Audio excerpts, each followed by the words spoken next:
Hello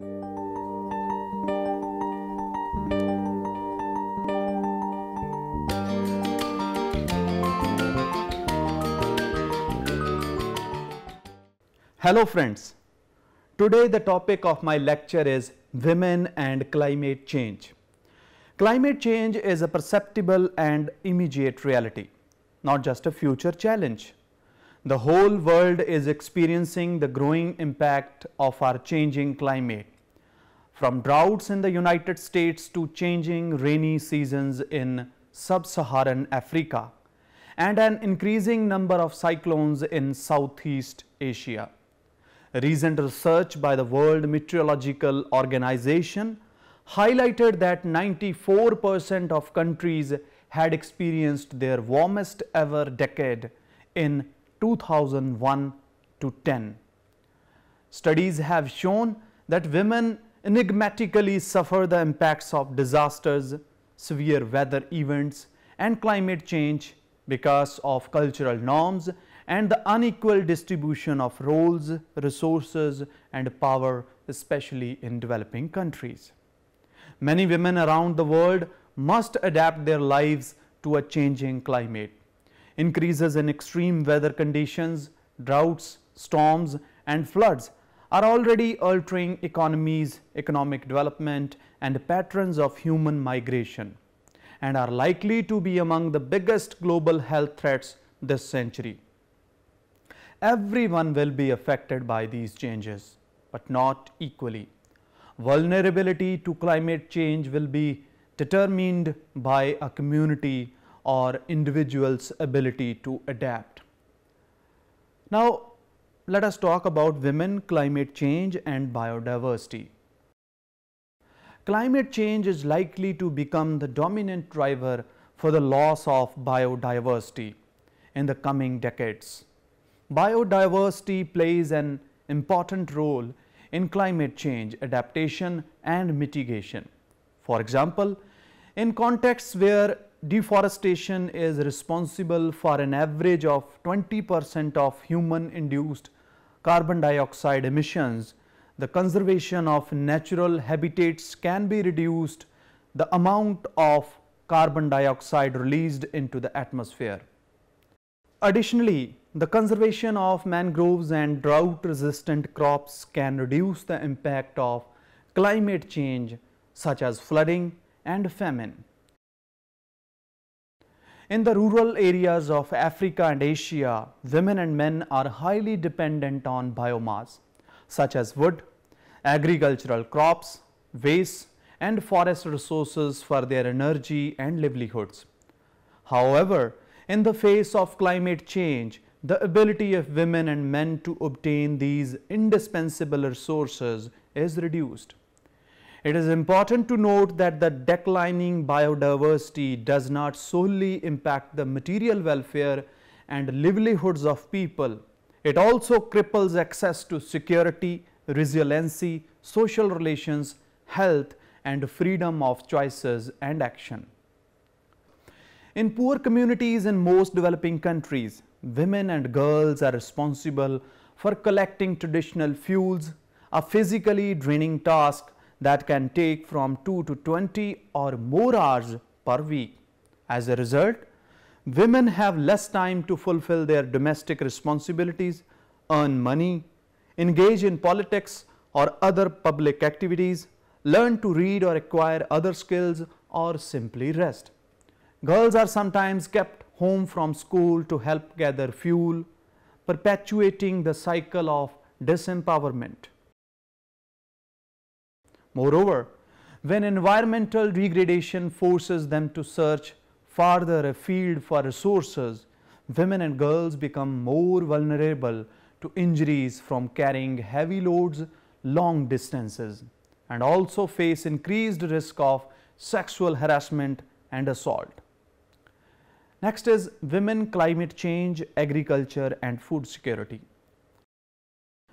The serious consequences of climate change can be seen in 4 dimensions of food security: food availability, food accessibility, food utilization, and food systems stability.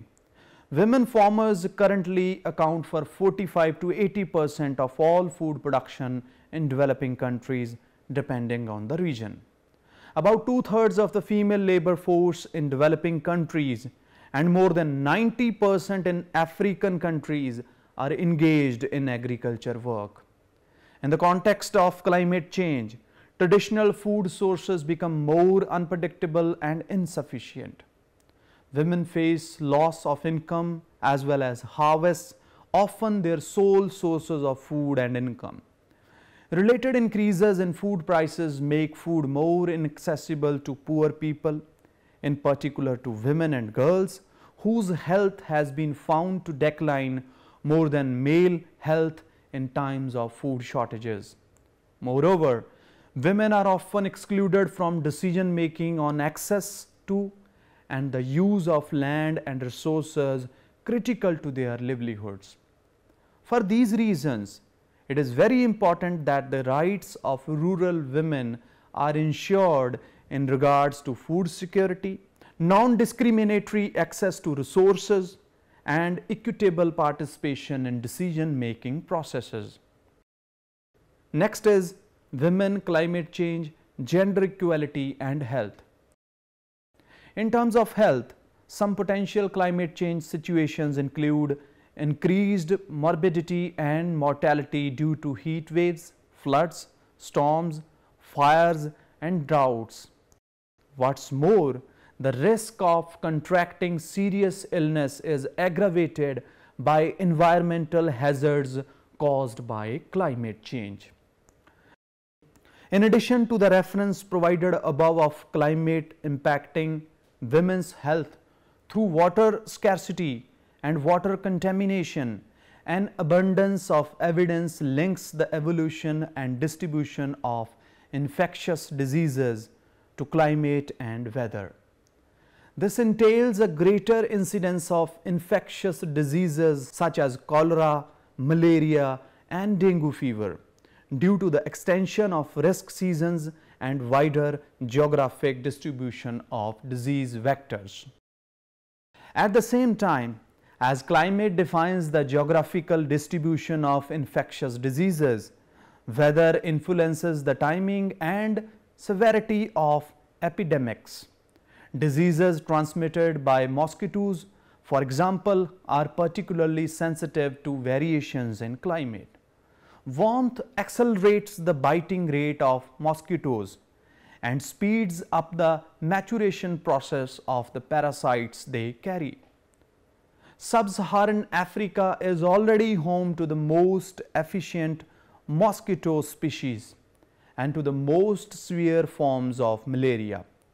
Rising temperatures are likely to accelerate the life cycle of the malaria parasite and to spread malaria to new areas. Moreover, floods increasing consistently with climate change may also increase the frequency of water-related diseases, especially water and vector-borne diseases, which affect millions of poor people each year. In addition, an increase in prevalence of diseases will likely aggravate women's caregiving of family and community members who are ill. Next, we are going to talk about women, climate change, and water resources. Climate change affects the availability of water used for domestic and productive tasks.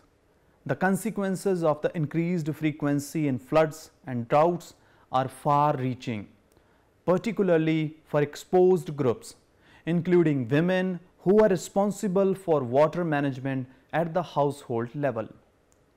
In many parts of the world, women and girls bear the burden of fetching water for their families and spend significant amounts of time daily hauling water from distant sources. The water from distant sources is rarely enough to meet the needs of the household and is often contaminated such that women and girls also pay the heaviest price for poor sanitation. To give an example, in cases where the arsenic contamination of groundwater is prominent, increased flood levels intensify the rate of exposure among rural people and other socio-economical disadvantaged groups. The resulting health problems include lesions, the hardening of skin, dark spots on hands and feet, swollen limbs, and the loss of feeling. Arsenic exposure also manifests itself in the form of skin lesions that usually have negative social effects for arsenic poisoning victims. The situation is particularly worse for women who can be shunned, excluded, and stigmatized based on physical appearance. This also impacts the ability of single women to get married, and in many cases, unmarried women are more vulnerable to poverty and social exclusion. Given the changing climate, inadequate access to water and poor water quality does not only affect women, their responsibilities as primary givers, and the health of their families, it also impacts agricultural production and the care of livestock, and increases the overall amount of labor that is expended to collect, store, protect, and distribute water. Next is women, migration, and environmental degradation. Climate change adds a new complexity to the areas of human mobility and settlement by aggravating environmental degradation. The gradual process of environmental deterioration is likely to increase the flows of both internal and cross-border human migration over the next decades. Increased human migration entails that a greater number of people are being displaced due to severe coastal weather events. The erosion of shorelines, coastal flooding, droughts, and agricultural disruption. For example, Cyclone Nargis that struck the Irrawaddy Delta region in Myanmar in May 2008 severely affected 2.4 million people and led to the displacement of 8 lakh people. Similarly, desertification distressing the dryland regions of Mexico leads to 6 lakh to 7 lakh people to migrate from these areas annually.